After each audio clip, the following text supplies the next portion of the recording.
ميماتي باش، قائد كلان وادي الذئاب من العراق. هذا ميماتي.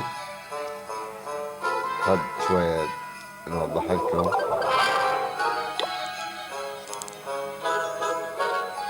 هذا حاليا الكلان. كلان 9 ليفل 9. أفراد كلان وادي الذئاب.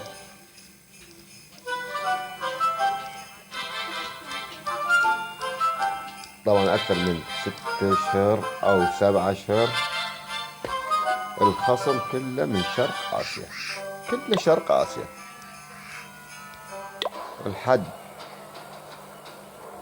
طبعا عندنا حرب إن شاء الله باكر تبدي الحرب الظهر، بس احنا يكون الهجوم بعد الصلاة، لأن ممنوع منعا باتا التواجد بالكلان المغرب أو قبل المغرب. التواجد بعد أذان العشاء، ورا العشاء صلاة تصلي، وعلى حسب الأصول طبعا الحرب هي تبدأ الظهر بالوحدة أو بالثنتين أو 12:30 تقريبا.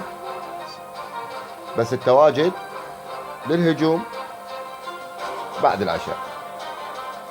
واللي يتواجد بهاي الفترة المغرب أي واحد كان يطرد من الكلام. هاي حاليا جماعتنا. وشوف الانصاف، بيت 10-2 بيت 9. شوف شاهد وياي. ما اعرف، حاقدين على العراق، حتى بلعبة كلاش حاقدين على العراق. الله اكبر. على كل حال ان شاء الله نراويهم شلون ود الملحة. بكل شيء احنا ابطال، نحن لن نهزم.